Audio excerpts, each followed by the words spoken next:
Starfleet Underground. Every week, we'll take a look at the latest Star Trek news and then check out a current or classic episode of Star Trek. Enterprise finds a rogue planet right out of Predator. Reed joins a hunting expedition, but promises not to kill anything. Archer gets haunted by a woman who doesn't want to be eaten. T'Pol suspects Archer is tripping balls. A hunter gets attacked. Phlox saves the day. And everyone shoots like stormtroopers.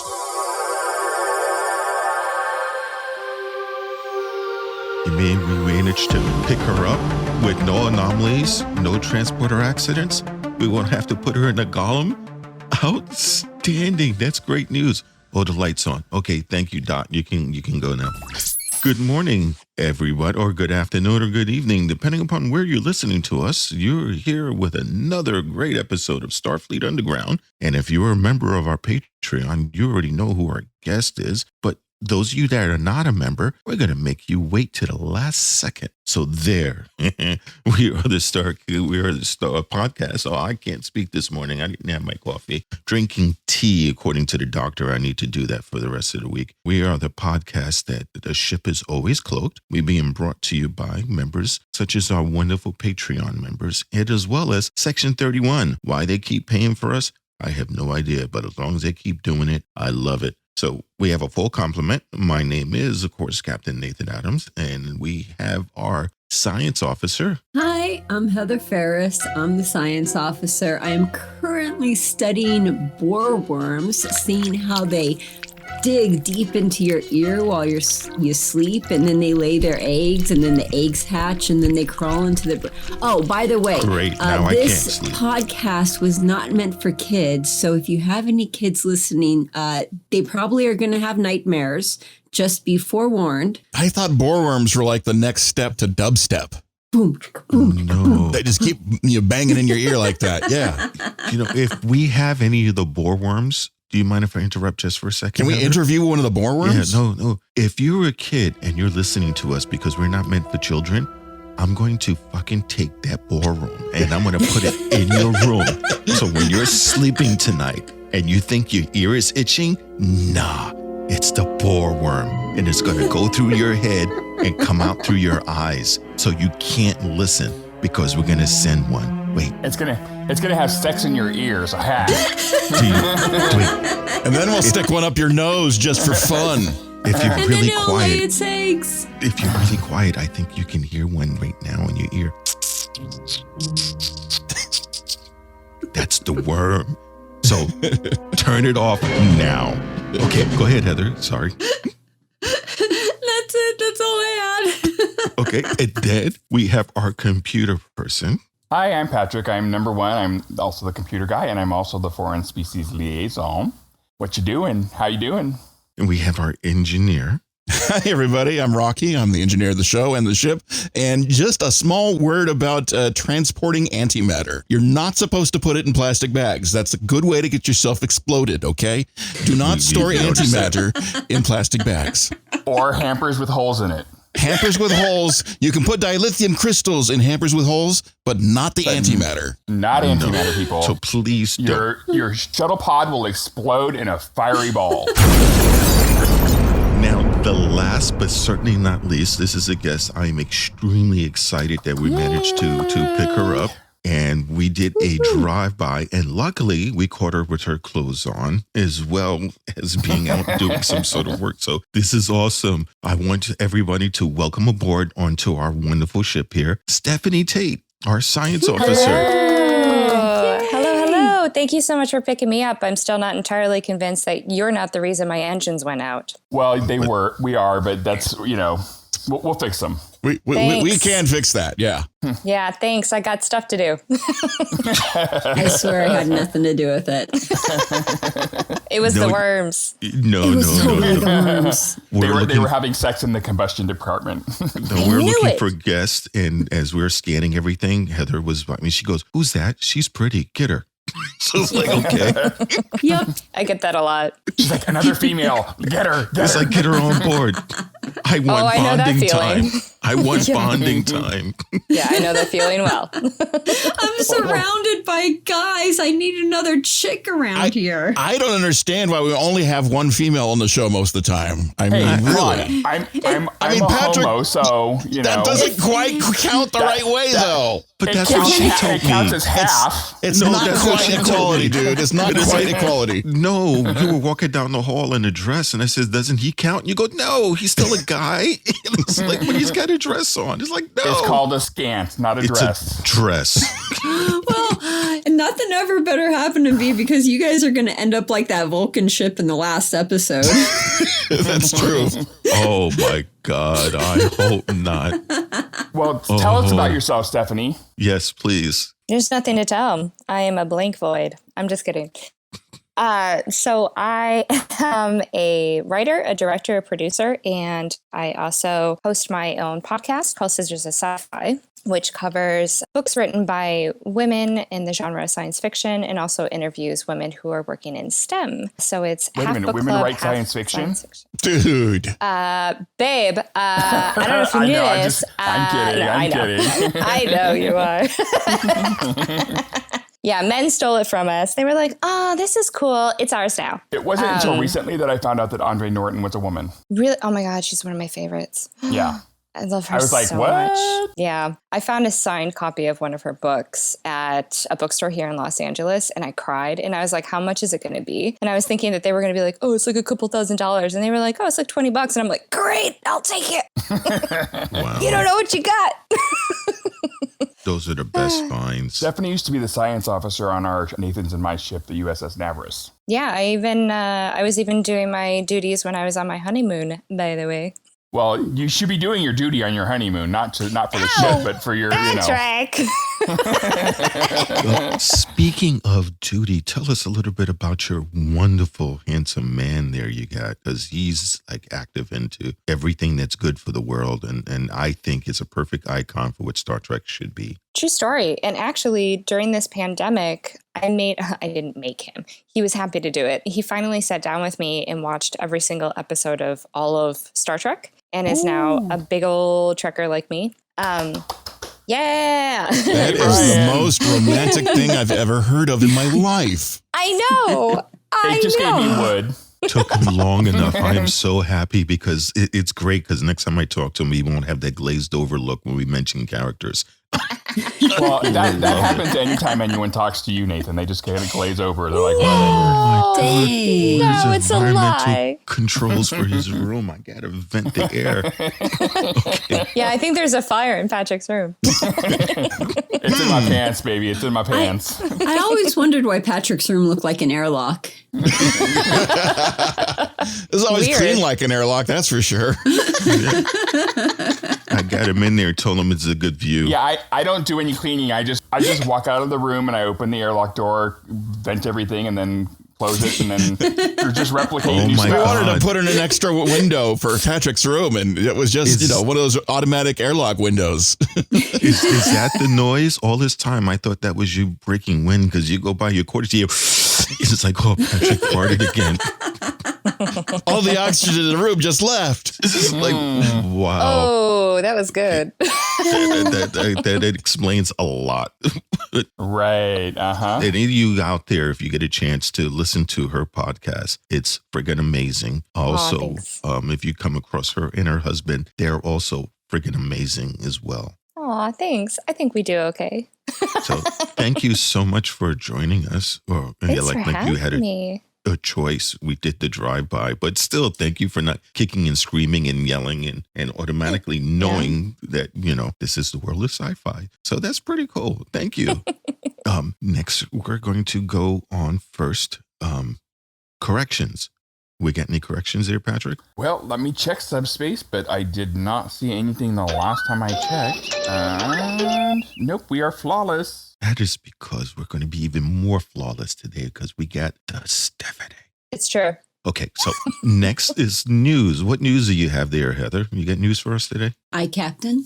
So my news today is LeVar Burton was a guest on The View. If you haven't seen it, check it out. It is amazing. And he was talking to Whoopi Goldberg, and she asked him, are you going to be on Picard season 2? And unfortunately, he will not be in season 2, but he would like to come back. He just hasn't been asked yet. Well, how rude. Would be cool. Right? I would love to see him on Picard. You would figure that he would, with Q supposed to be bouncing him all over the place. Oh So my maybe God. in season 3 that will make it. They'll make that Well, happen. I think Q's going to be busy enough with Guinan. No, that's true. True. At least we get Whoopi on there, so that's Yeah. going to be amazing in itself. But LeVar needs to come back. We miss him. We need him. I agree, Well, but we'll- now he's we'll get going to be see him on doing his Jeopardy, stint. so, yeah, you that's know, at just least- getting ready to say that. Yep. True. And if you guys have not seen the thirst trap picture he has on his motorcycle, you need to check that out. Oh my God. Talk about hot. Very, very cool. That little over the shoulder look with his triceps and is on his bike. It even make straight men go, huh? So it's a pretty cool picture. Well, that's just your normal response anyway, so. Yeah, okay. Where the hell is that button? I swear. Rocky, I'm going to get with you later to see if I can. I can install a button to make sure. Yeah. Thank you. Push the button. No, not next- that button. Speaking about buttons to push, Pat, you get news? I do. I have a couple things. Star Trek Discovery Season 3, the Blu-ray, DVD, and Steelbook will be arriving July 20th of this year. Oh, how cool is that? Yeah, it's got 2 hours of features. Being Michael Burnham, there's a section with Kenneth Mitchell to Boldly Go. There's bridge building. There's deleted scenes, gag reel, and a writer's log with Michelle Paradise. That So that will be very cool. it will. And then the second thing is there is Los Angeles Healthcare Group has launched a vaccination campaign called Live Long and Prosper with the Nimoy family. And according to Julie Nimoy, she says the phrase live long and prosper spreads a message that my dad strongly believed in, not only for a long and healthy life, but it also represents peace, tolerance, diversity, and unity. So the project is really a continuation of his mission on lung health. That's going to be pretty cool. I'm glad that they're doing it. More and more people are beginning to give back to the community during this difficult time out there. So that's amazing. So I'm really happy about that. Thankfully, we had the dots on our ship replicate the vaccine for us. Yeah, now we had to really look around the Prime Directive and the Temporal Police about going back to help them with that. Because personally, I was getting tired of not being able to slingshot back in time to go to conventions. So there's that. So luckily, we'll be able to do that. Finding a blue whale is hard to do. And especially for whale. cargo space, we are in a Defiant class. We don't exactly have the cargo space for a blue whale. So it's not like Ended up with a purple goldfish. no. So that's for sure. We end up with SpongeBob. He was excited about that for a minute till we put him back. He's like, "Who lives in a spaceship under the sea?" So that we get him going. Next, do you have any news for us, Heather? You already did, Heather. I already gave I already my did, news. Heather. Damn Yeah. it! This I gotta have coffee. I can't just drink this tea. I gotta talk to the EMH on this. Okay, and then we're gonna go with Rocky. You got news? Yeah, but that's me. Yeah. Oh, no. Okay. News this week. I was really excited about hearing the Investigates podcast with Gates McFadden, and I was able to hear the first episode. I was surprised because all the clips that I was hearing beforehand was having LeVar Burton on it. So I'm like, oh, cool. I get to hear LeVar Burton. Her first episode was actually Jonathan Frakes. What? Oh. So that was a pleasant surprise. And it was a lot of fun hearing stories that Jonathan would tell about Christopher Reeve and growing up, is the way that they talked about their parents liked music and the influences. It was a lot of fun to listen to, and I highly recommend it. That's pretty cool. I like him. He's I think I've told this story once before, and it was awesome. It was a time that you were with us there, Stephanie, where they're at the Burbank one. We went to the convention, and he's sitting there with Michael Dorn on the other side, and nobody was online, surprisingly, for their autographs. And John Frakes was looking a little bored, and all of a sudden he goes over and goes, "Hey, Michael." He goes, "Yeah, Johnny." And he goes, "You want to go get a tattoo after this?" And he goes, "Yeah, sure." Okay. That's It great. was so funny. He's awesome if you get a chance to meet him. Did he That break was- out in any songs? Apparently he breaks out in a song randomly. No, he didn't. He always looks like somebody who they just told a joke to. And he's like thinking about the joke and he's amused. He's always Awesome. got this slightly amused look on his face. He's freaking awesome. And Michael Dorn was awesome. Also, Stephanie, didn't we get you to meet him? You did. I've worked with a lot of celebrities, so I don't tend to get starstruck. But No, you weren't. But with him, oh no, you were I kinda, was. Yeah. Oh my. Yeah. I not to sound super Wisconsin. I just sounded super Wisconsin. But yeah. I mean, Worf is my favorite. And he and I wound up talking for, what was it, like half an hour? Something Yeah, like that. And we I were remember. talking, I just tend to nerd out with people who are as obsessed with character as I am. That's my favorite part of directing. And so he and I were just like deconstructing his character on Castle and how they utilized him as a grounding presence against her. And every time she has like a heightened emotion, they cut to him as opposed to her. And like that kind of stuff just really, I think it's amazing. She was a pill, so, Oh, she was fine. She was But fine. it was amazing. I remember with you there, you were like nervous. It's like, I don't want to go over. It was, and I had to yes. physically push you. You did. He's looking up, and all of a sudden I'm shoving you in front of him, and he goes, here. And then I run did. away. Yep. Literally. It was very sweet. I did get a very good compliment from Frakes, though. He said my beard was very Ricarian. Haha. Nice. That was an awesome time. I think now forgive me again because lack of coffee. You covered your news article, Rocky, or Yeah, I'm good. okay. All right. So since you're talking about the things you went through, you got any news for us there, Stephanie? Yes, we have a birthday. Jennifer Hetrick, who played Vash, she was born the 12th of May, 1958. So she turned 63. Happy birthday, Jennifer. Happy birthday, Vash. Happy birthday to you. I'm sure Picard is very glad you were born today. We'd sing happy birthday, but that doesn't go well over podcasting. No, it doesn't. We've tried that Happy before. No, don't do it. Oh, okay. Happy birthday, Don't. You're going to get all the dots to start singing. Stop it. The last time you did that, it took us a freaking week for the dots to stop running around singing happy birthday. And it was like living in a small world. And no. Oh, man.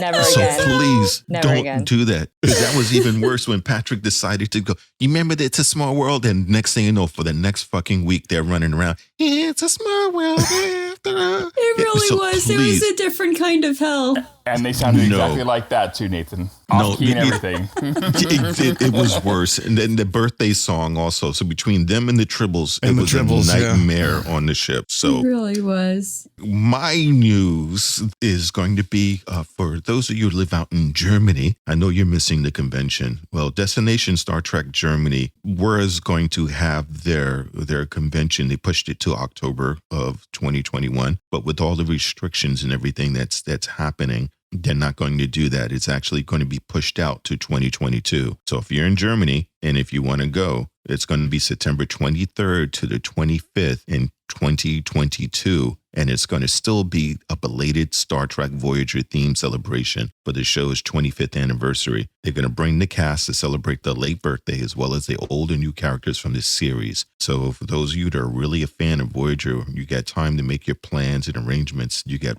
way ahead of time, so everything will be a lot cheaper. That burns mein Führer. So it's going to be in Dortmund. So look ahead. In where? And Where? In Dortmund. Oh, okay. So yes, I know. Amazingly, I did not butcher that. So that's going to be pretty amazing. Now with all the news we have out of the way, we have the main reason why a lot of people listen to us other than our sparkly personalities and interplay and repertoire. And the Tribbles. And the Tribbles. And the Tribbles. And And we the have some dots. dot fans also. And as well as the nude pictures we have of Patrick on Patreon. We're getting a Those lot are of awesome. feedback on that. So that it's going to be amazing. Okay, now, Heather, you're up. Hi, Captain. So this week's episode, we are talking about Star Trek Enterprise Season 1, Episode 18, Rogue Planet. It first aired March 20th, 2002. Teaser: shine bright like a diamond. Headquarters Oh my is God. forcing just wait. Headquarters is forcing Archer to send them more pictures for their social media account. And since Archer is sick of selfies, Trip is in charge of the photo shoot instead. Out of the blue, they get an alert that there's an interesting tourist trap just off the next exit. Archer gets excited and wants to stop and take a look. He's never seen a rogue planet before. Once you go rogue, You never go back. You never go back. The thing with the rogue planet has always been really interesting to me, and I kind of like the science background on how they handled the environment and stuff. We'll talk about that a little bit later. But it was pretty cool, and I can see, everybody is a little bit uncomfortable trying to get a picture taken. Unless you're from the even a captain of a damn starship doesn't like his picture getting taken. No, it's like the stanchion's coming out your head. The light's on there. I respect the tenacity of Trip to get a good picture, though. I was waiting for Trip to start giving him Instagram tips. Like, okay, suck it in, pose this way, put your booty out, put your leg here. No, do the duck face. Yeah, who knew Trip was so knowledgeable about that? Do they still have Instagram then? They probably did. It's evolved. You see, T'Pol just had this bemused, disgusted look on her face. He's like, turn out all the lights. Just like, seriously? She's like, this is not a strip club. It was a little, the reflection in the background was just, apparently this isn't even for actual exposure. This is just for the paintist in Oakland to take and get his reference from. Well, if Trip was doing it right, he would have Archer angled in a way that light would shine off the teeth to make it look like his teeth was doing the ping. That would be pretty cool. Let's see. All we have to do is tell the dots to do it. And they love taking pictures. Yeah. I did like how they explained how it's a rogue planet would normally be just a ball of ice because, there's no sun. Oh, it's got some heat. I liked how they explained because how of geothermal. Yeah. I thought that was really cool. That, I think, is on the next part. You go into the explanation. But the beginning, the teaser was pretty cool. Yeah, so let's jump to the next because everyone's excited to talk about the planet. Geothermal vents. Aye, Captain. Which is your ass. Ooh. Okay. Act 1. Anything you can do, I can do better. The away team visits the rogue planet and is surprised to find that it's a jungle out there. As they're looking around, Archer and Reed have a classic cock contest to see who has the most Boy Scout merit badges. Reed wins by 2. The crew stumbles upon a not-so-deserted campfire and make new friends. And well, they do this as soon as they get their translator working. After an old-fashioned campfire dinner, the away team camps under the stars, but Archer can't get any sleep. So he gets up to go pee instead. And then he sees the woman of his dreams. Da-da-da. Welcome to the jungle. We got what you need. The science part of this, I really got off on. Because if you think about it, like Patrick mentioned earlier, as a rogue planet, it should be just about a surface layer of ice. But if the planet has gravity issues, because it's basically free falling through space, you would have more volcanic activity. And the volcanic activity looks like it's not so bad that it's like killing everything in lava. It's the gas vent is causing life forms to live near it. And as we know on Earth right now, there's plenty of life forms in underwater volcanoes that live on the volcano. We had a gas bag in charge of the United States for the last 4 years, so. Hey. So shame. I thought he was an anglerfish. Don't insult anglerfish. He was an anus fish. He was an anus fish. No, I don't think he was because that's your favorite fish. So. No, it's the pucker fish. So it was. Oh my God! I thought it was the blowfish. Oh, things are getting really fishy. Bam! And I don't even like fish. So we're going to go ahead and, let's first off, we're getting ready way off topic here. But the fact that the volcano and the gases gave it more of a hot box effect with all the being planet was its own hot box. That's right. Okay. No, actually, that's a good explanation, right? Well, no wonder why he's hallucinating. And can we talk about the little laser tag eyelids that they had on their yes. face? That was really cool looking. They never showed those again, but those are kind of cool. They went full Predator. Big time Predator. I love the Predator vision shots that were in this. Yeah. And then everything had its own like avatar bioluminescence, which makes sense because things that in the dark do wind up generating their own light. I love the, I'm detecting something. It's over here. Oh, it's a little glow bug. Yeah, cute little glow bug. Kind of cool. It was cute. Hey, Steph, what did you think about the planet and how they set that up on science-wise? I thought it was really good given the information that they had at that time. I thought it was a really fun, Star Trek's really good at disseminating these discoveries into popular culture. But I will say, and I feel really bad about this, but as a filmmaker, I was watching it and I was like, oh, you guys had like a teeny tiny little room and your art director and your cinematographer looked at that and was like, are you fucking kidding me? How am I supposed to light this? And they're like, glowworms! Glowworms! I have to hand it to Star Trek. They have a big challenge to take and put them on a different planet every week. It's not an easy thing to do. And to take the same stupid sets that they have, and they're very well done sets, but you start to see them in the same shows for years. We've seen that cave set how many times now? That's why they turned the lights off. They turned off the lights. They all did it with lighting, and as a guy who's run a camera before, I dig what they were doing in this episode. They turned, and the Enterprise has done this a lot of times now. They just turn off the lights, and the lights are coming from different directions. It looks different, it looks spooky. I kind of dig. It's a different look for Star Trek. I like it. They just took the jungle from Jurassic Park and put it in this planet.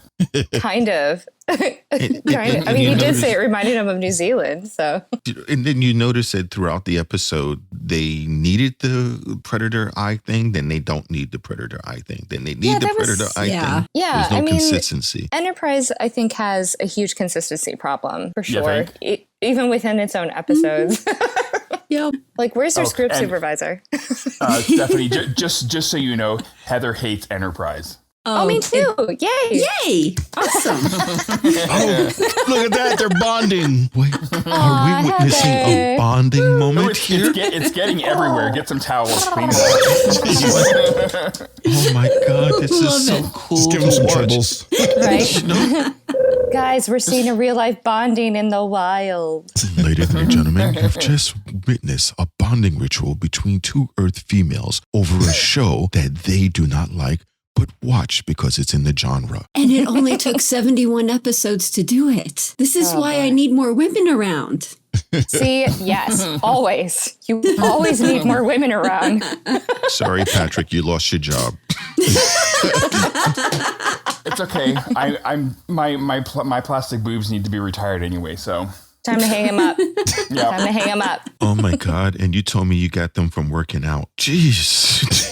Dude. No, those everyone knows everyone knows Patrick's a liar. Just kidding. You're not. I love you. I love you. Sure you do. I do. Okay, what do you guys think about these hunters? They're dicks. Are they cool? Are they cool hunter guys? Or are they just kind of dickheads? No. God. Like, I literally, at one point when they were sitting around talking, I just looked at my husband because I made him watch it with me because I'm cruel. I looked at him and I was like, I'm just waiting for someone to say, ha ha, we are men, and slap each other on the backs. That's essentially what it felt like the writing was a little bit, but it's kind of like, hi, we're guys. We like to hunt and kill things. Ha ha. Yeah. Well, you know, one of the aliens, Sherrod, was played by Eric Pierpont, who is, you may know him from Alien Nation, but he has also been on Next Generation, DS9, Voyager, and Babylon 5. So he makes his way through the genre. A lot of those guys, they were in other shows. Some of them Star Trek. Some of them are in later episodes of Enterprise. So this is, it's kind of cool to see how they reuse actors a lot in Star Trek. Yeah. Like James Cromwell. Right. And originally they thought that the ship was like on their honeymoon. Like, hey, maybe they're on their honeymoon. It's a single ship on a dark planet. Maybe, Trip is like, maybe they're on their honeymoon. If the rogue planet's rocking, don't bother knocking. Well, I'm thinking, oh my God, that would be a really shitty ass place to take your wife for a honeymoon. More than likely, it's probably two alien teenagers looking for a dark spot to park so they could fuck. And then Hoshi's saying they're trying to call him and they were not like answering because they're trying to put their clothes back on. Is do not disturb. Or Or they were just looking for somewhere to tag. Oh, yeah, They're that too. aspiring artists. They're like, man, I just want to go and skateboard and tag without my parents. So they go Let's to make a rogue crop planet. circle that fooled the humans for decades. Yeah, exactly. Exactly. Guys, let's fuck with the humans. I'm just thinking it's a small ripoff of Predator, because Predator was such an awesome action movie from the Yes. Schwarzenegger days. I kept waiting for, like Heather and Steph said, I kept waiting for them at the campfire to go, we are hunters and we don't care. We sleep on. We work all day. Seriously. It is like, oh my, wait. They were just trying to get their exobiology badges and their knots. Yeah. They were trying to get their knot badge. Exactly. and their scout badges for being macho men. Macho Man. That should have been the name of this section.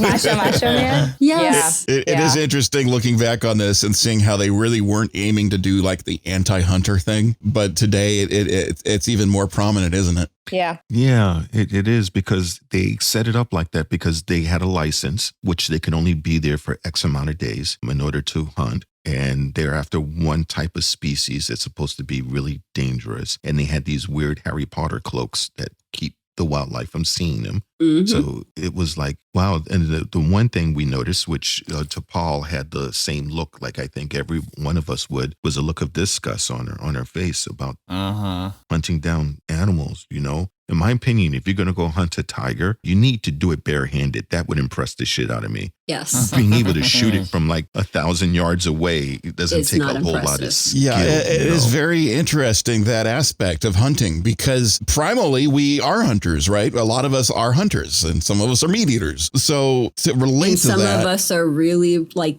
some of us are Don Jr. Oh my God. But, Like, but that's the- lame.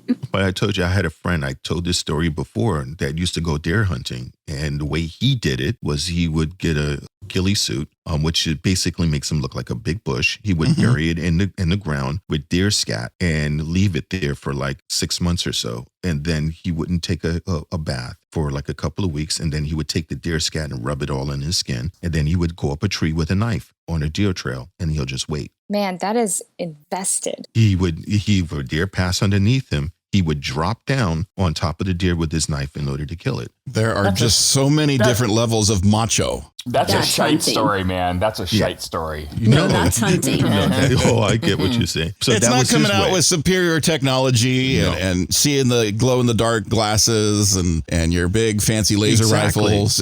It doesn't feel like it's fair game. I mean, right? If you're shooting something with a gun 500 feet away, you're a fucking coward. No. Yes. And he only hunted Agreed. when he needed the deer. Once he butchered and did everything with the deer, he wouldn't hunt again until he needed the meat. So he See, didn't do it for that's cool. sport, that's what you should Well, do. yeah. I mean, if you're going to hunt something, you better be using every single part of that Exactly. animal. And not just, not just killing it so that you can take its antlers and stick them on your wall or, make a bearskin rug. I mean, come on. Seriously. Okay, let's go back to the Eska, which is what that race is called. It looks like they made it with Bajorans. because they excuse had that me? thing. The Eska.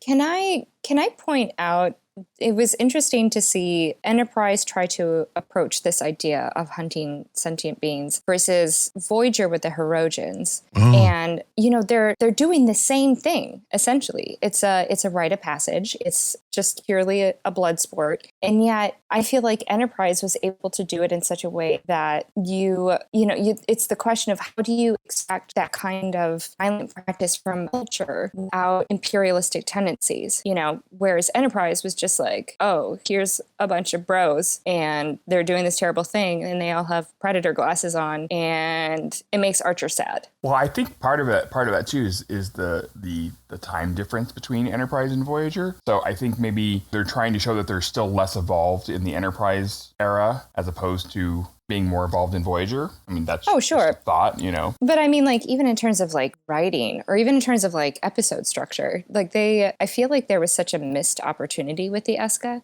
to address imperialism, like actual true imperialism, because it is the dehumanizing of an indigenous population, the, dehumanizing of the other. And even when the indigenous population is not human. right, But exactly. the thing is, in the beginning part of this, Archer is well, I don't know if the Eska knew it, but they weren't aware that they were an intelligent species. They just thought they were animals. I think they were. I think they knew. Yeah.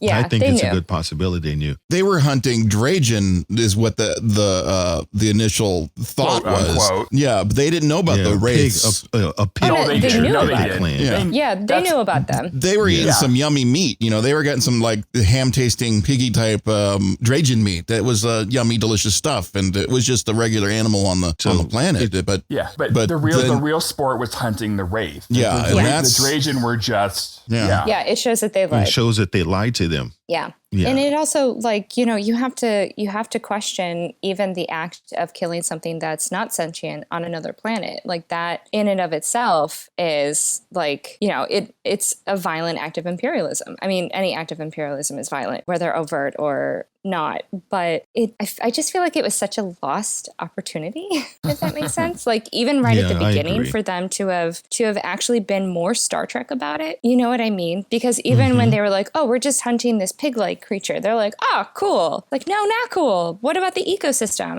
They don't understand how, like, the ecosystem It relies did kind of on it. have a there's different levels of hunting. I mean, Yeah. and what these guys were doing were not necessarily fitting in with the doing it for food kind of thing. These guys are doing it for fun, doing it for a challenge, quote unquote, but they come out with their superior weaponry. So yeah, I don't know. It's see, I'm because I am a meat eater. And you know, the funny thing about it, the meat I'm eating is, you know, it's they don't go out and hunt down cows. They are in the yard and they get them. I mean, so when I want a cheeseburger, I have to think about that for a moment. Versus you hear about I grew up hearing about my dad and his friends going hunting for deer. Totally different thing. It's I think also a little bit may have to do with it, speaking from a leadership position, is that Archer has gotten burnt so many times about interfering with stuff that maybe he was gun shy about jumping right in and interfering with this. But if that was the case, I think the writers should have made that more apparent. Well, Yes. Archer did tell them, though. He said, you know, we stopped this practice over 100 years ago on Earth. They So were he- still eating it, though. They were still eating the meat, and they were like, oh, this is pretty good. It smelled really good, I would imagine. No, it tastes awful. Like deer meat tastes horrible. Oh, see, I Oh think no, it's I'm not saying. humorous. I'm just saying these guys were eating something that was like a pig, so I figure it smells like ham. And that was Okay. I bacon, thought you were baby. talking about deer meat. A lot of people are bacon, pro bacon, you know. Yeah. And pigs are not stupid animals, so you can go to that They're attitude smart too. as 7-year-olds. Yeah. The Yeah. average pig has Yeah. the intelligence of a 7-year-old, and they can actually learn to play video games and everything. So they're as else. smart as it's Don Jr. pretty cool. Oh man, but they Yeah. go really good with eggs and pancakes. I'm sorry, You know. Now, the one thing I thought that showed that the Eska were best macho assholes, because Archer says that I saw a woman. She called my name. She was beautiful. Nigga, aha, you're an idiot. You dreamt of a woman. And they knew that the Wraith does that. And they still made fun of him. Yeah, And they that's, pointed at him and they made fun of him. That it was a probably really good move. entertaining. I It's think probably a this private section- joke they wait. share. They Next made fun of him in section. the next section. Yeah, that okay. is true. Sorry. Yeah, she sees him at the end of this section, right? Or he sees her. Sorry. Heather's going to slap me in my sleep again. And I Or is wake it- up and No, I'll see send the her dot. just leaving the room. I'll send the dot to take pictures. Ew. That's even worse because the dot gonna will break slap the me and dot. I'll wake up. Well, we have to put those pictures up for our Patreon account. But how many dots are you going to break and get in those pictures? It's like, why'd you slap me? And the dot goes, that was from Heather. And it rolls out the room. So I can't believe you get me slapped by proxy.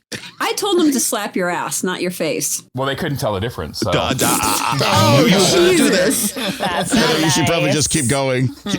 Okay. Moving on. Act 2. Don't go chasing waterfalls. Okay.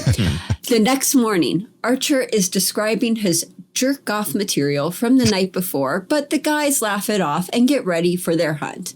The team splits up as Reed joins the hunters while Archer, T'Pol, and Trip check out the caves. During their exploration, Archer sees the woman again and follows her. This time, Archer knows it's not a wet dream because she actually speaks to him. Before she could tell him what she wants, T'Pol and Trip interrupt, scaring her away. Meanwhile, during the hunt, someone other than Reed seriously gets hurt and has to be taken back to camp. Again, okay, now I can talk about the dick move. They know that these things do that, and they turn around and go, "You had a dream, maybe she'll visit you again." You're seeing things, and they knew that that's what the Wraith does, and they took ample opportunity to make fun of him. I don't blame him, though. I'd be making fun of him, too. I mean, I started laughing when the first thing he did when he saw her, did you guys notice this? He started unzipping his suit. I know he was opening up a pocket, but still, he started unzipping his suit. And one more thing, when Archer went out and started like chasing her, I'm sorry for anyone who likes Archer, but Archer is dumb as fuck.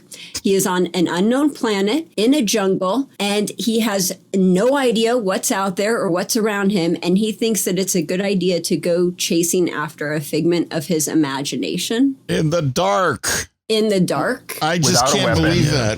On a planet that they just arrived at? I mean, she must have been casting some kind of magical ass spell to get him to run out like that. It is crazy. It doesn't make any sense. I don't know. I think Archer's pretty simple. He is simple. He's simple, man. He has simple needs. When men think with their penis, everything else goes out the window. It might be foolish because Archer said, quote, "Have you ever known me to do anything foolish? I mean, really foolish?" And I'm sitting there screaming at the like TV, like, yes, empathetically, yes, constantly. Yes, I do the same thing. It's not just that poker game at Jupiter Station.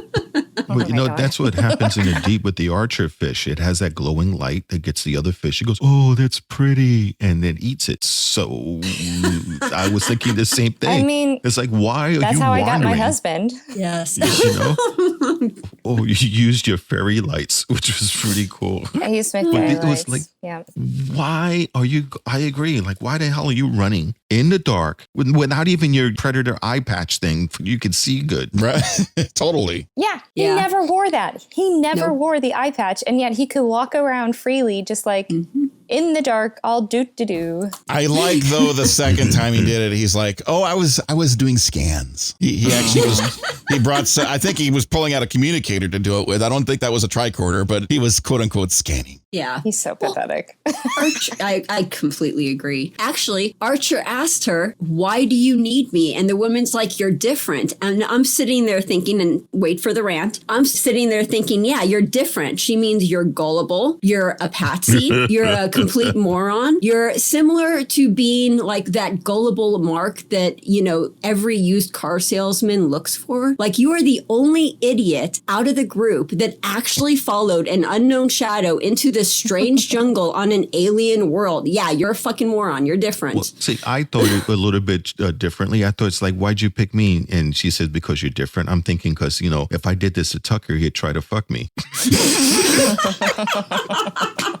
I just like the phrasing. She says, "I need you," and then it was like, to understand. So it gives Jonathan a second to go, "Oh, she needs me," and she's trying to communicate. I'm like, you need. Okay, let's communicate then. She had to add that because she's like, "Oh my God, he's going to turn into a Tucker. I got to finish this sentence."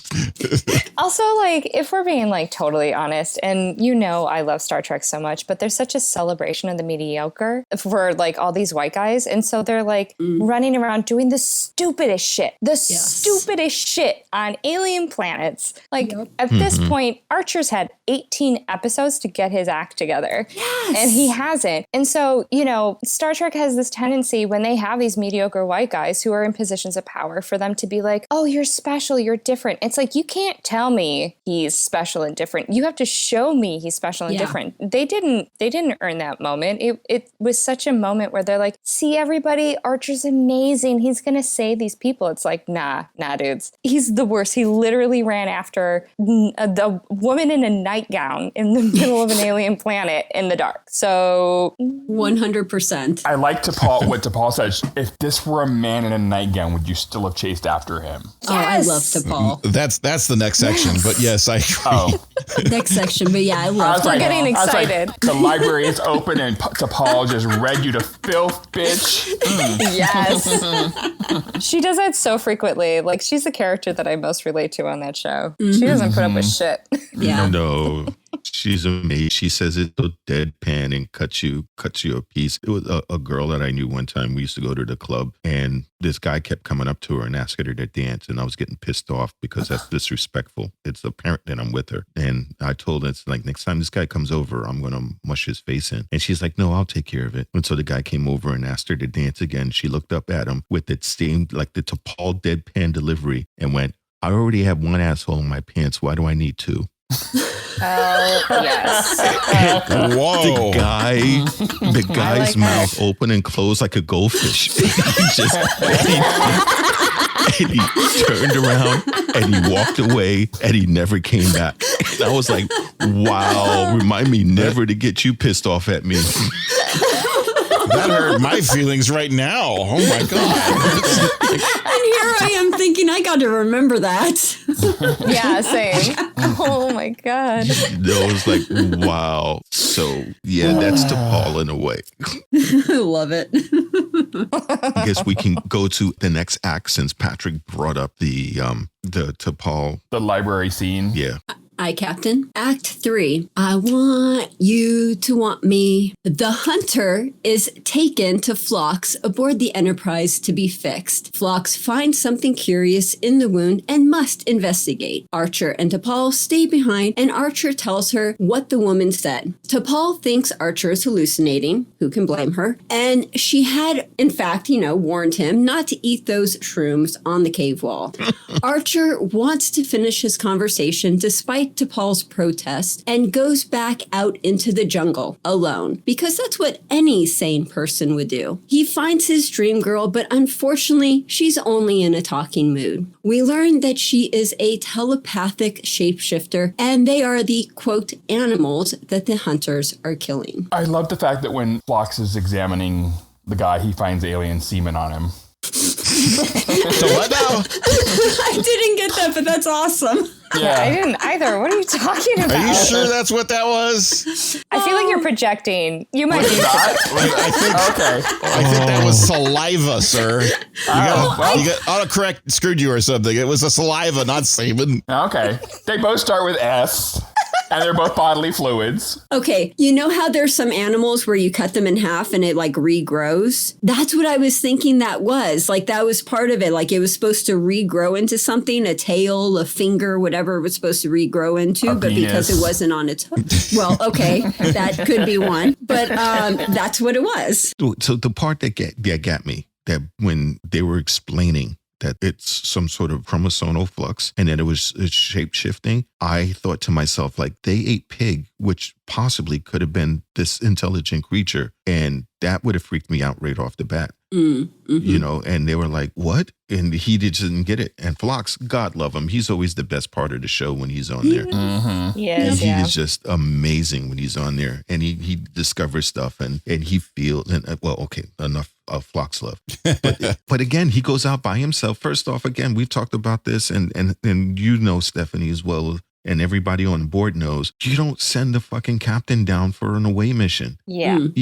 It just doesn't make any sense. It's just, why would you send all your senior officers down to get slaughtered? Yeah. You don't do that. But yet, he's down there wandering by himself again for a woman in a nightgown. It's like, I know her. And T'Pol's like, dude, you need to get checked out by the doctor. You're either fucking psychotic or high as fuck. Because he definitely went insane. he was definitely driven, that was sure. Driven. But he actually said he scanned. There's no psychotropic compounds in the atmosphere. So he's like, it's not me hallucinating. I need to figure out what this is. I think I'm being communicated to. I need to actually reach out and, find out what's going on here. And the only way to do it is go out in an empty forest on a strange planet with lots of crazy animals by myself. But it's also a little outrageous that at this point, people aren't, and I have this problem throughout Star Trek, because someone will be like, oh, I had this thing, this voice spoke to me, and everyone's like, what? You're crazy. It's like, really, by this point, all of the things that you've seen, that's the crazy one, except that every time somebody's like, I had a voice, it turns out to be something else, and even though this is early in their voyage, and I get it, but even T'Pol, she's been out in the world, she's experienced things as a Vulcan. And yet the first thought is, this dude's nuts. It's as opposed to maybe there's something going on here. And guess what? That's a good Spoiler, it was. They always do this. It drives me nuts. Well, they do it back and forth, unfortunately. It's like, she's like, there's microscopic black holes. Oh, you're full of shit. No such thing. Right? There's no such thing as microscopic black holes. So yeah, I agree. With the science and everything else, you should always err on the side of belief if someone comes up and tells you something. Like if one of my crew members came up and they told me they saw a weird flower wearing a thong singing, happy birthday with Marilyn Monroe here, I would believe them. And run a scan to find out. That was Patrick. Yeah, you would know it was Patrick. Yeah. Right off the bat. Have you ever seen Patrick try to do a wiggle walk? Oh my God, it's hysterical. His hips just don't work that way. It is so funny. We're going to have to try to catch it on video once and put that on the Patreon level. It is hysterical. Okay. Oh, Patrick. And in this section too, the captain breaks Starfleet protocol. I mean, there might not be like that much protocol, but I know there's some kind of protocol as far as like not inviting your first officer into like your tent for the night. Yes. So it's 100 years from now. I'm pretty sure they have that protocol somewhere. He has a pretty big tent, though. It looked nice and roomy. Yeah, but HR definitely makes you watch the video before you become captain. Definitely. We know about Lord that. knows. Yeah. Lord knows we've had tons of them when we first got started. HR likes us. Until they decided not to listen to us anymore because it was pretty bad. Oh, no. Yeah, that's why we have the warnings and the disclaimer. We do a tight beam to New York because, being called to the carpet all the time. Who's got a tight beam? You don't, not anymore. Oh. Okay, I guess then he meets the woman and she's like breaks it down to him and she's like, they're killing us and they're the ones that's doing all of this and he's like, well, why did you pull me? I know you. And then she does that one eyebrow thing, goes, oh, you do know me. It's like, how do I know you?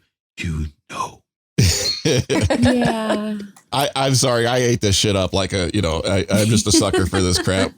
I'm a romantic inside sometimes because I'm like, who is this mysterious woman? And I ate it up. Sorry, guys. But if you think about it, apologies. you get a gorgeous woman comes up to you and you're like, I swear, and you don't recognize her and you're talking to her and she goes, you know me. It's like, did we smash? How do I not know you? It's like, what the hell? And go, yeah, you know me. And that would bug any rational dude. Or it would drive you crazy. Girl. Yeah. It's like, how? So, yeah, that was wild. And that was a interesting mini cliffhanger they left that on for that part. And silence. We're ready to the next section. Next section. Yeah. That was a good segue.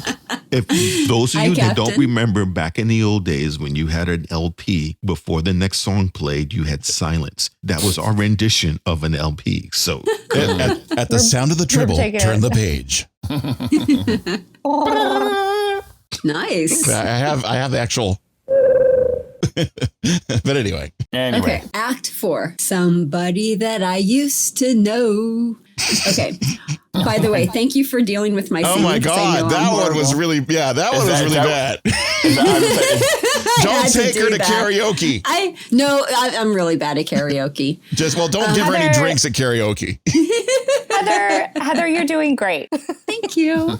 See, I really like her. We need to have her back on more often. I'm joking, though. I don't really mean it. No, you're not. No, we know. The last one was a little out of tune, though. Carry on. Okay.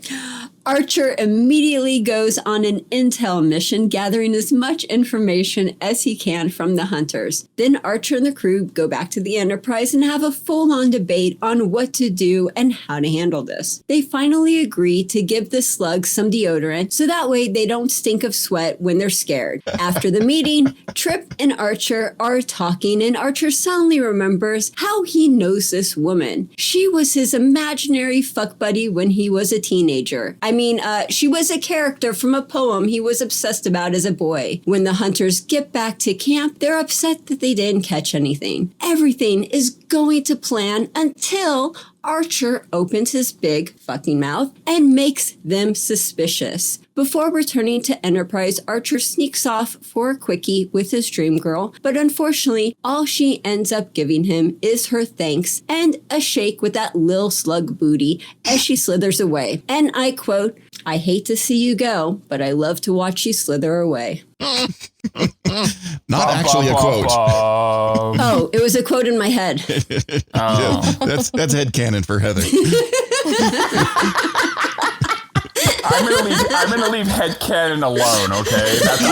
I'm not gonna go there. I'm just gonna leave that one alone. Good, because last week you didn't leave alone the cross cannon, so... Well, they're lucky they came out of that jungle with nothing, without catching anything. I mean, you never know what you can catch on an alien planet. I hope syphilis, Phlox tested him crabs, for STDs. You know, glowworms. Seriously. You never His know. junk just starts glowing. Seriously. Oh, God. I've had that happen before. It's no fun. Oh, no. Is it really itchy? Especially on a dark planet, that's no fun. No. Why is your crotch glowing, sir? Don't talk about it. Then all the predators know where you are. You It's can't really bright, hide. sir. I have to put on sunglasses. It's so bright. Stop talking. If I had a dime for every time Nathan would tell Patrick to turn his dick down, I'd have a lot of money. It's only useful at night because then I could read by it. But most of the time, it's very annoying. Very annoying. It's like, oh my all this God. time I thought it was a nightlight. When I went down the hallway, I thought you just put a nightlight out for me. No, Oh, the first he time it did. happened, Patrick comes out and goes, "You want to see a Star Wars thing?" I was like, "What?" Here's my lightsaber. Here's my lightsaber. He starts making this up. Just like, And then Nathan was like, "That's a damn big lightsaber, man." it's like, oh my God, what the hell? So yeah. Yes, my lightsaber saved the world and brings all the boys to the yard. My lightsaber brings all the boys to the yard. Oh, nice. Okay, we're gonna leave on that one. Yeah, I was gonna say Archer was really gloating at the end. I mean, it's like, dude, come on. Oh, God. They just because yeah. the guys just come back and they can't hit anything, and they're like our scanners aren't working. And like, oh, it's a damn shame your scanners aren't working for some strange reason that the aliens may have helped. Has something to do with that. It wasn't us. No, we didn't do that at all. Yeah. And as soon as the guy starts saying, "Oh, you're bad luck," he should have just replied, "Dude, if you're going to go all bad luck on us, you could just jet and I'll let you do your thing." It was what was least Archer's attempt in the beginning was try to logic them to not hunt, and it didn't work. And it's a lot of hunters do when you get people and want to justify something, and it's like, what they're doing and how they shapeshift and how they do that. It sounds like they're smart. No, they're not. That's how they trick you. Yeah, they're not. It's like it's an animal. But they found out in recent times that even insects can reason and think. So for them to turn around, that makes sense for you. yeah, not an insect, but you can get they found like a jumping spider. They found that it can actually rationalize and puzzle out things. They find out that things that we thought were too small to be able to problem solve or to think, Your brain. actually like a Patrick can actually do it. It's like they found crows. They found crows are exceedingly intelligent and can pass down descriptions of people. Descriptions. That's how they always nail the one guy who's bald, right? Yeah, and they find that they also have control to a point of their bowels, and they will wait for a person they don't like to look up before they crap on their face. I saw And- that documentary. I saw the same one you did. Yeah, isn't that wild? And they were saying too that they are so good at recognizing people that they did an experiment where someone would put on a face mask so that way he always looked the same, and he would be rude to the crows and the crows remembered him, and they flipped the mask around so it was upside down, and when they went outside, at first the crows didn't recognize him, but then they all turned their head upside down and looked at the guy's face from upside down, and then they started being rude and attacking him and all the stuff that they used to do when they recognized him. Crows are smart. Gotta love science. Where I work at my job, I always say good morning to the crows, and sometimes I put water on the sidewalk for them all the time. And there's a guy that goes by who always chases the crows and really kind of bothers him. His car was parked over next to mine. And I came out one time, and this is the God honest truth here. All the crows were on this guy's car taking a shit. All of them. They literally were up and down, bobbing on his car, crapping all over his car. They did that 2 days in a row, and the guy did no longer park there. And then Sonny, was it after Taco Tuesday? It was after Taco Tuesday, right? It was hysterical. And then I was coming out, and my friend Sonny, who I worked with, says, Nate, all the crows in the back of your truck. And I says, oh, they're taking a crap on my truck? He says, no, they're all inside the back of your truck like it's a party or something. And I thought he was joking. So I go in there and look, and sure enough, the back of the bed of my truck had little feathers and everything, which showed that the crows were in there chilling out. So yeah, they are very smart. So I think that's amazing. Do the crows take requests for that would be shitting on funny. people's cars? We want to hear DMX. Right? You know, make me lose my mind up in here. Oh, R.I.P.D. You know, yeah, seriously. But did you, Heather, when you saw that thing, did you see about the girl that was feeding the crows and how they started returning gifts to her? They started leaving her gifts and things because she was feeding them. Dead and rat. At one time, she had at one time she lost a bracelet of hers, and the crows actually found it and brought it back. Yeah. Whoa. Yep. That's wonderful. You know, and that's what makes me a little bit worried about if at this point in time on Earth's history, if an alien species came down, could we even talk to it? Oh, you know what's going to happen is they're going to talk to the whales or something and say, it's those humans. Or it's those humans. They're causing all our trouble, and they're going to come and rescue them by blowing us to hell. Yeah. If you have the Disney platform, they have a special 4 episodes about whales, and they've discovered that whales have highly evolved cultures, and different cultures depending upon where they live at and how they teach and language and how they will try to. They had one where the killer whale, this guy was taking pictures of the killer whale, and the killer whale was like, you look really thin. And so it gave him part of the stingray it ate. It dropped it in front of him to see if he was going to eat it. Aw. And the guy didn't eat it. He looked at it. So the whale was like, okay, if you're not going to eat that, I'm going to take it back. And he picked it up and he took it. So it shows you that animals are very intelligent, and we can't figure out how to speak to them. Yeah. Well, aliens are driving by our planet and they're going, no, bitch, we ain't stopping there. Sorry. Then you get close, they're like watching our TV going, oh shit, you see that Jerry Springer thing? No, fuck with this planet. We're going on by. They treat us. You the father. It's like we don't want to go there. We want to go to like a nicer place. Oh, no, they treat us like when you go to a jungle safari, when you drive by to look at the animals, let's go by and look at what the humans are doing today. Cool, family outing. And oh my God, did you see that one? They put in gas in a plastic bag. Oh my God. All they see is a bunch of jackals licking their balls. Yeah.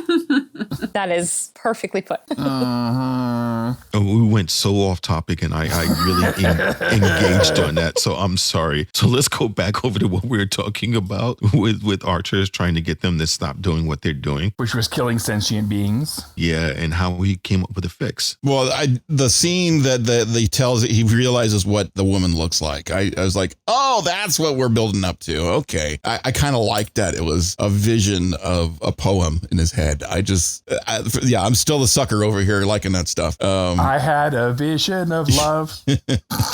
That and Trip is out there getting a glass of milk. Oh my God. When Trip was like, can I get a glass of milk? I was like, what is this episode? God. I'm so wholesome, I drink milk. It might have been a got milk commercial, you know? Right?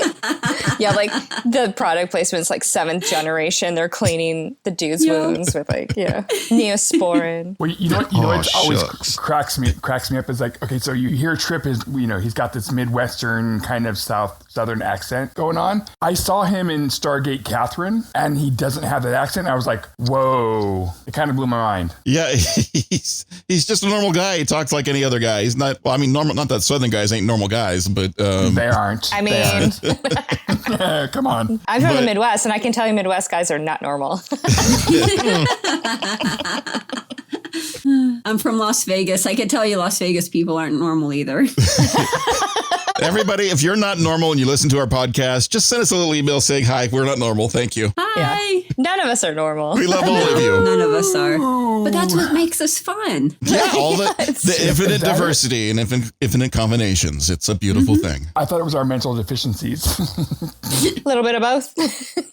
Isn't that what makes it funny? Well, this is true. That's what does make us unique and a blend. Diversity is what makes us stronger, and it helps us get along. All the rather colors than of the everyone having rainbow. the same point of view, the same everything. So it's amazing. We see that Archer decides to help the species, and it's like, we're going to give you deodorant. So this way. I loved that interpretation. I didn't even think about that. It's like, it's just like, you don't want to see a sweat, right? You know, Well, that's what they're that moment doing. in the commercial. They're using a masking agent to cover up a chemical. That's exactly what deodorant is. AKA it's a masking deodorant. agent that covers up a chemical. It makes total sense. So, and they can't figure out. It's like, we can't see the aliens. Do you smell Axe body spray?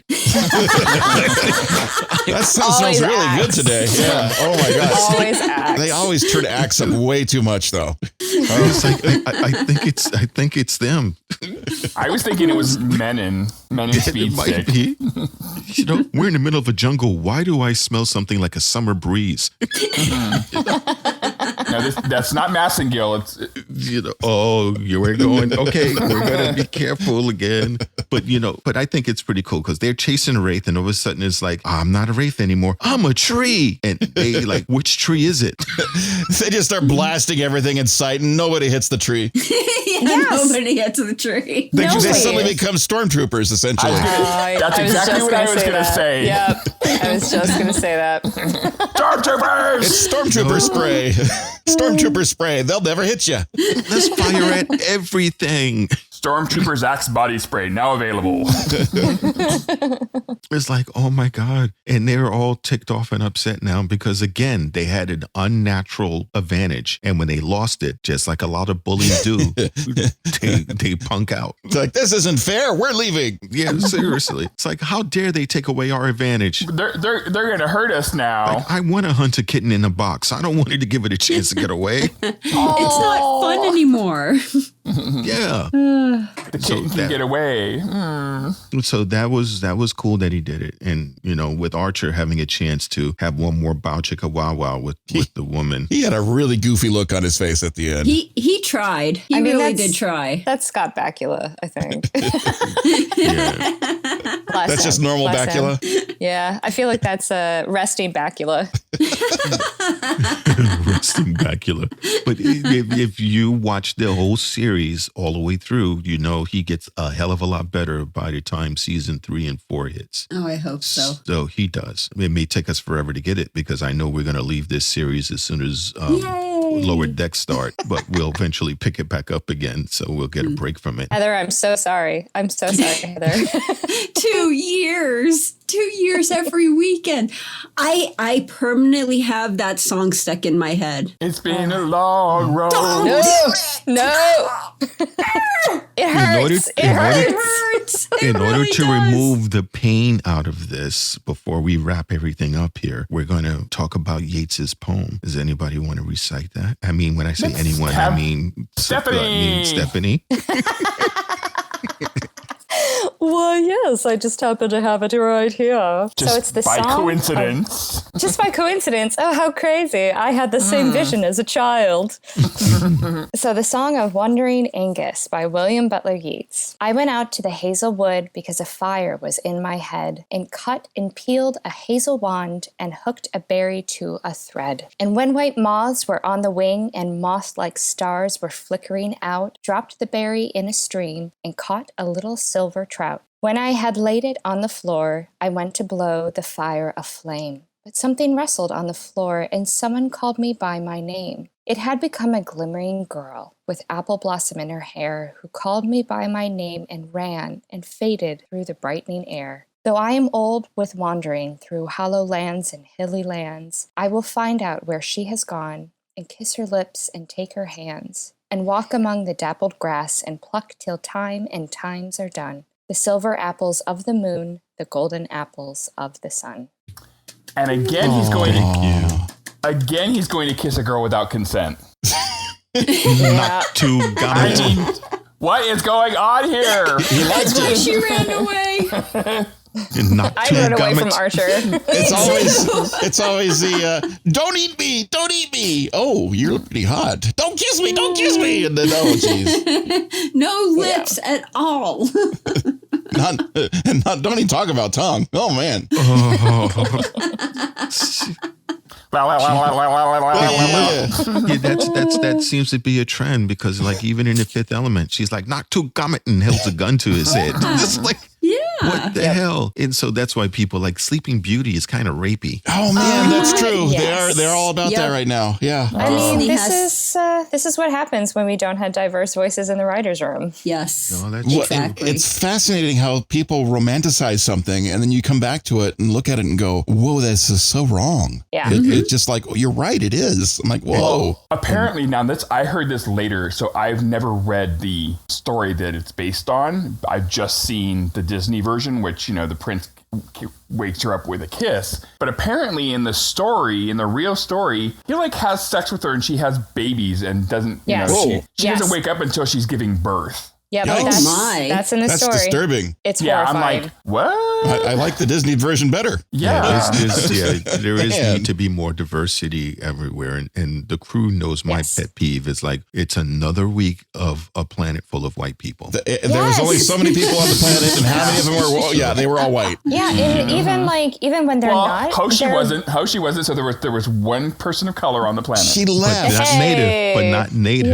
Yeah, But not exactly. native. But if you think about it, even when there are planets that are supposed to be populated by communities of color, they're frequently played by white people in brown face or blackface. Yeah. Even in Voyager, when we went to the planet that was supposed to have, the ancestors of Chakotay's people, they were all white guys putting on an Asian accent, the stereotypical accent, and they were all in brown face. So it's a problem. This is what happens when you don't diversify your writer's room, diversify your crew, and diversify your cast. And they really, they did an injustice to Chakotay because they talked about his spirit questing and they just picked up that thread and then left it. Yes.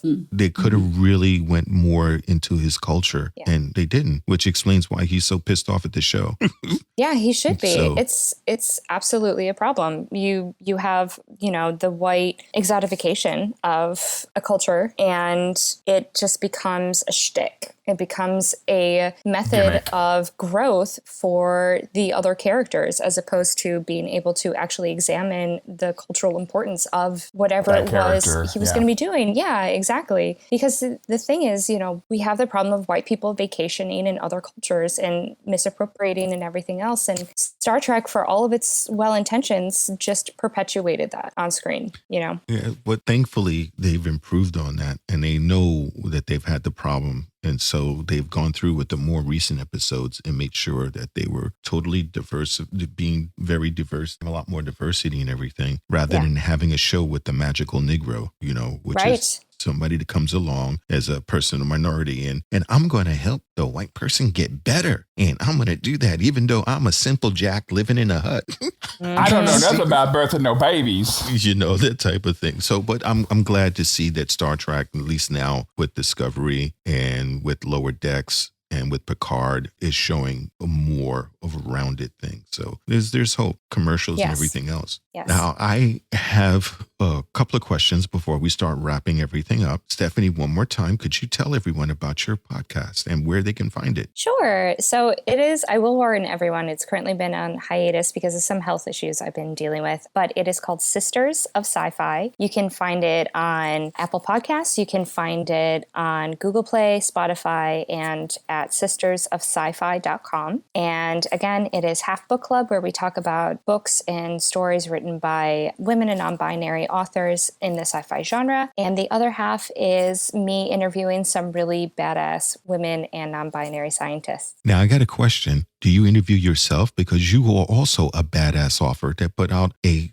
book of short stories. Aw, You thanks. did indeed, which I have a copy. Thank you very much. Yeah. Yeah, I have not interviewed myself because That would be weird. that would be weird. You mean to tell me we have an author on our show? What the heck? Yes, we do. We do. And not only that, it's amazing. If you missed out, because when she was getting the book, she also sent out her reading all of her short stories as well as original artwork done by her marvelous husband. Which I have some of the original artwork as well. Thank you So very much. it's pretty amazing. So when you get a chance, if you see it out there in the wild, I suggest you go look at. And what's look for it. what's the name of the book, Steph? It's called Telling It to the Moon, Fairy Tales and Fantastical Journeys.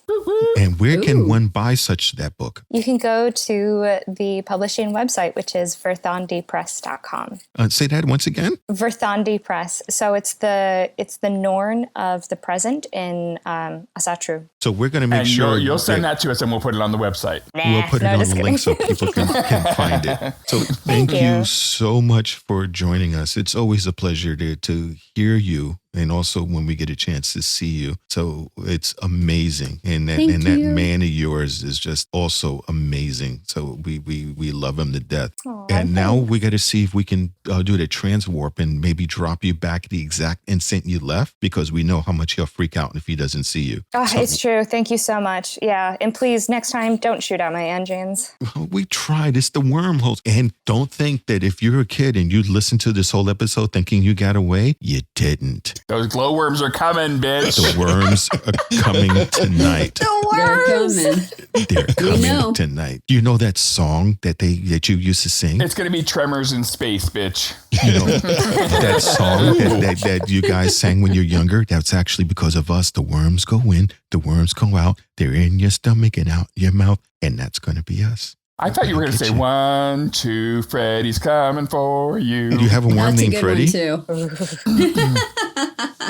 Well, aren't you going to ask me what's coming up next week, Captain? Oh, I'm getting ready to. Oh my God, you're really a anxious Nancy today. What's going to be the show next week, Pat? Well, just like Nancy in The Craft, don't fuck with me. Woo! Craft! Oh. Yes. Anyway, next week is episode 19 of season 1 called Acquisition. And in this episode, T'Pol opens an alien object found on the surface of a planet by Trip. A gas is released and the entire crew of Enterprise faints. 4 Ferengi pirates, Krem, Muck, Grish, and Ulyss, break into Enterprise and steal supplies and belongings. They wake Archer trying to find the location of the vault. Meanwhile, Trip was in the decontamination chamber and is not affected by the gas and wakes T'Pol. Using the greed of the quartet, Archer and Trip lure them. Oh, so we're going to get a little bit of comedy and excitement. And I think this is the first time we see the Ferengi, isn't it? No, the very first time. Well, at least the first time in Star Trek history. Because the first time they were coming was and you're right, in Enterprise is the first time we see them. The first time we did see them was in The Next Generation. And that's when they thought that they was going to make the Ferengi evil and dangerous. And instead they made them comic relief. Comic relief, yeah. But this is the first time in Enterprise that we get to see them. So that's going to be pretty cool. I'm looking forward to that one next week. And if you want to know if we have a guest next week or not, you got to get on Patreon and then you'll be able to tell if we have one. And if you're not, suffer. Wait until the show actually starts. So if you thought it was bad being a kid listening to our show, wait till you hear the suffering you're going to have when you don't know who's on our next episode. Oh my God! Whoa! Speaking of which, did we ever return that other kid that listened to our show? I think we removed all his fingernails. No, he's in cryo storage. Okay, we got to send him back. Okay, I think I saw him on a milk carton. We've kept him too long. Okay, thanks everyone for joining in. And thank you also for listening to us on our premiere, because we have our dedicated people that always show up for our premiere, which sometimes is on Monday, Tuesday, or it depends if a Borg attack and we aren't cloak and we can't send out the tight beam. But thank you for listening and joining us. And also for those of you who want to know, there's a show out there that you should be able to listen to. And it was on the Geek Authority. You can find the Geek Authority on YouTube. Make sure you look for it. And where yours truly was interviewed for about an hour and some change about literally everything. So if you that was great. More, you guys talked about every Star Trek, like all the Star Treks you talked about. Everything. And then you hit some Babylon 5 and you hit some Battlestar. And yeah, you guys are all over the place. It was so much fun to listen to. Yeah, it was awesome. So you can find that in the show notes and make sure you listen to that channel as well as subscribe. He has a lot of interesting stuff on there. His name is Lorenzo and he's pretty cool. I've known him personally and that's the only way he got me on his podcast. So it is a very awesome show. Make sure you listen to it. subscribe, and comment. Tell them we sent you, and we said hi. Die? Die? I didn't say bye. I said No, it's a die, bitch. Bye. Die. Hi. I think you I said with a hi. hi on it. Ah. Oh my God. Just say what's up. That works fine. Just say sup. Just say Sup, sup. bitch. Say Sup. sup. Which reminds me, Patrick, you have your appointment with the emergency medical psychiatrist. They need to talk about your Tourette syndromes. So Multiple. As long as you get Multiple Tourette syndromes. Yeah, well, That's right. He's a very special individual. as long as you see the EMH for your gas. So no, I already told you about yours. Well, you know, There he goes. Okay, thanks everybody. Was somebody just depressurize an airlock? I think so. And please remember, just don't have a great week, but make it so. And if you can, support the show by going to patreon.com/Starfleet Underground. Lots of perks to choose from, and you might even like some of them. Starfleet Underground, beaming into a podcast feed near you. Log on to our website at starfleetunderground.com and send your comments and questions to thecollective@starfleetunderground.com. Follow us on Twitter at StarfleetUnderG and on Facebook and Instagram, we're Starfleet Underground.